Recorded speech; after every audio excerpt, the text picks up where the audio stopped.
welcome back to RootsTech. Thank you. It is always a pleasure to be here. How are things in the Your DNA Guide world? They are humming. Yeah? Yes, always busy, always new ideas, always things to try. Yes. Company growing? Definitely. Yeah? Good. All right, so, I've been thinking about this conversation we're going to have, and I've been thinking, it's almost like there's so many things going on in the DNA world, and it's moving so fast. What can you tell us? What do you know? What's new that is here that you can kind of explain without showing people on a computer, because obviously we're not in a computer setting? Well, I think one of the things that shows that the industry will continue to grow and continue to innovate is the presence of new tools. Like, for example, Banyan DNA, they just launched their new tool. And just the fact that there's a new tool available for us, and this tool is meant to help us manage more complex family trees.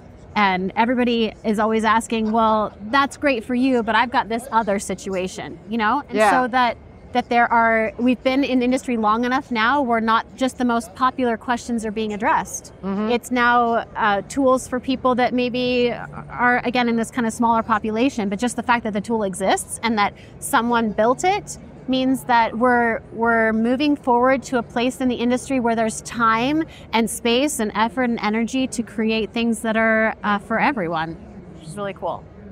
Any good stories you want to tell us? Any good discoveries recently? Well, we always have good discoveries. I actually just heard from, so we have a study group, which is a yearly kind of membership where we teach classes and then people can ask questions. And we just received an email I just got a couple of days ago from someone who broke down a brick wall they've been working on, they said kind of nonstop for 5 years. So I know some people have like 20-year brick walls, but to be so focused and concentrated on something and then just through consistent learning, I think so many times we give it a good, like, fast, hard effort for a month, and then we don't get where we want to go, and then we're like, never mind, But I think for her, it sounded like it was this consistent effort that she was putting into it and consistently learning and chipping away, and it prevailed. She did it. She found this missing person, and it's just, you can never get enough of that, I know, right? Never. I get questions all the time about, I met a lady yesterday at the Family History Library, and she was so close to figuring out her biological parents. And she'd found first cousins and second cousins. And so do you have advice for people that are maybe adoptees or trying to find those biological parents? Second cousins are best, first cousins are best or better? I don't know. You tell me, just briefly, what's the best advice you have for adoptees that are looking for that biological family? Well, the truth is, when you're adopted, the very best discovery you can make on your DNA match list to like linchpin your biological family member is going to be if your father actually tested. Of course. Right? Yeah. But beyond that, it's going to take something more than just a DNA test, because it will always require verification and validation.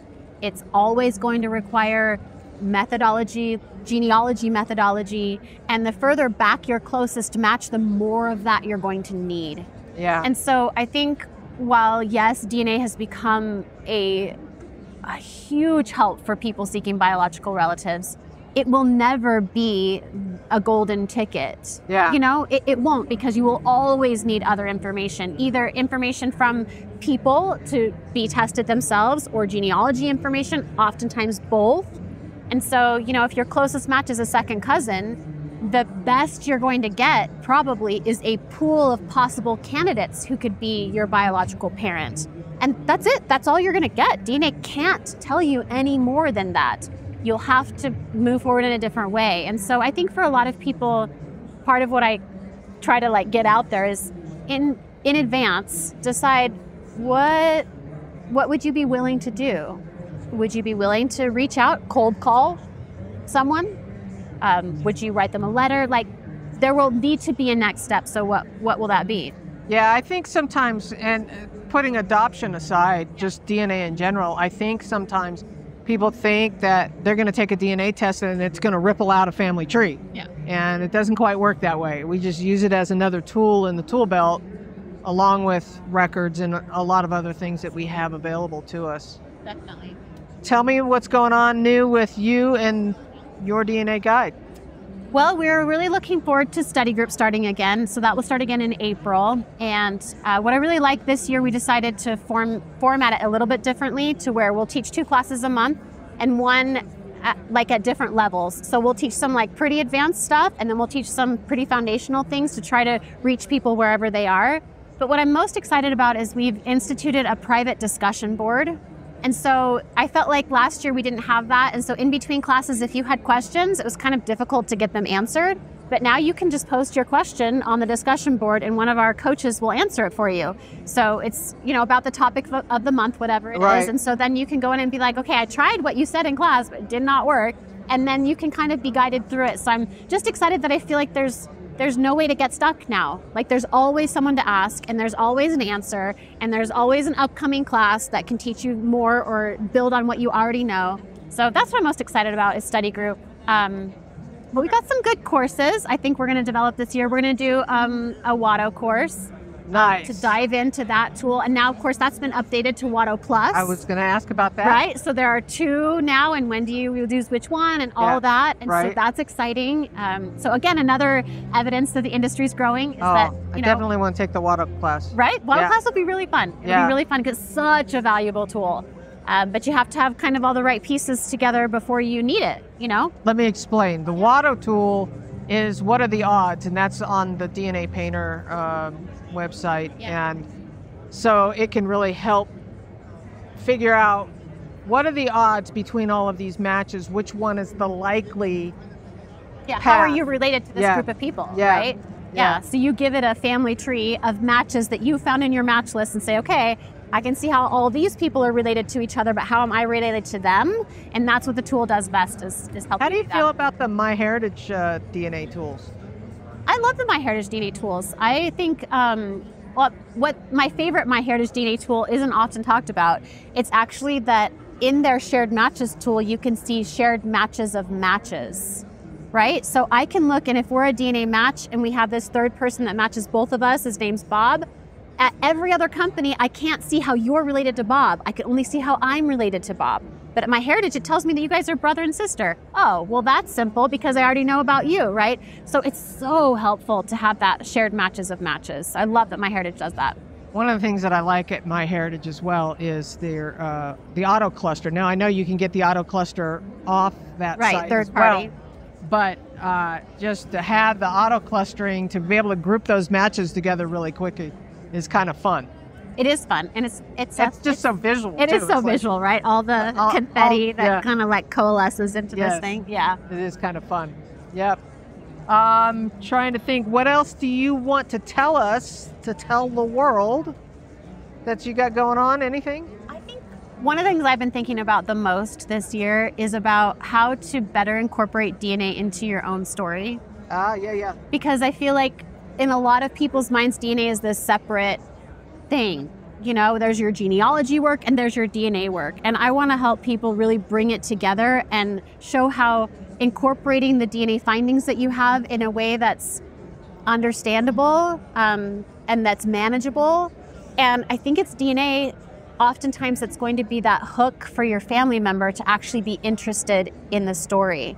And so I really want to investigate more about that. So we've got a lot of things planned this year to try to help people do that better. Like we need to be better ambassadors of family history to our family members. And I think DNA is the way because people are actually interested in DNA. You start talking about some record that you found and they're like, nope. But you start talking about DNA, they're like, wait a second, that's cool. And I want to hear about it. And so I want to teach people to talk to their family in a way that engages them and doesn't overwhelm them and kind of pulls them into the story. What do you see in the future of DNA? What's coming? Yeah. What's the inside scoop that you know that the rest of us don't? I don't have an inside scoop, but I have ideas and intuition. Well, you are an influencer, so you have influence in this world as to how this could go. Well, so I think, again, one of the biggest exciting things for me is how many new tools are being developed. I feel like we took a little break from third-party tools being useful or big ideas coming. And I feel like with both WATO Plus and Banyan DNA, and I just feel like there's some energy there. And I think there's room for software developers to come in and really help us. Like, we're stuck in this 3 times great-grandparent and closer world with autosomal DNA, but it doesn't have to be that way. Like, obviously, we are still genetically connected to our 4 and 5 and 6 times great-grandparents, right? But they're small pieces of DNA and they're lost in the noise of our larger signals. And so I think I'm watching and waiting for that ambitious software developer to come in and say, let's solve this. Let's break past that 3 times great line. I was just talking with Scott Woodward as part of our 25 years of genetic genealogy celebration, and I was just reminded of his passion, and that's his vision, and that it is possible. Like, we are connected to those people. We just need better tools, and I think it has to do with math, it has to do with statistics, it has to do with database size, probabilities, and, you know, and all those things are just ready for somebody to bring them together and make it happen.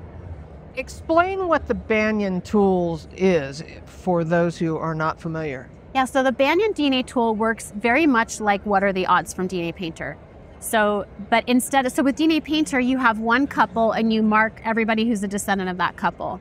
But what if within your family tree there are multiple relationships? You've got brothers marrying sisters, or sometimes a father will marry his son's wife when he passes. Like, there's all these crazy things that happen in our family, and it's really hard to do the DNA because there's extra DNA, or there's not enough because there's a half, and so Banyan is meant to help you draw out that more complex family tree and then be able to ask, how do I fit into this tree? How am I related? Now, would you consider this an advanced tool? Like, if you're just getting started in DNA, don't start here. Start with Ancestry DNA and work your way up to Banyan? Exactly. So Banyan is definitely for people who have experience and who have already gathered their matches and already have built this family tree and know the tree is complicated. Like, if your tree's not complicated, you can just use What Are the Odds. One of the things I really love that Banyan does is once you put all of those relationships in, you can enter in relationships where you're sharing with this person and that person's sharing. You can like enter shared centimorgans. And then Banyan will double check for you and make sure that the amount of DNA you've entered for each person makes sense according to the family tree you've drawn. Now, is this taking into account the longest segments or segment length at all? It isn't doing segment length right now. It's just doing total centimorgans. Okay. But it wants to get there. That's part of it. And they've got some super smart software developers. This is what I'm talking about. People with these big math brains that are coming into our space and saying, this is solvable. Like, we don't have to be stuck in this way. Yeah. It's exciting. Thanks for joining us. Thanks for having me.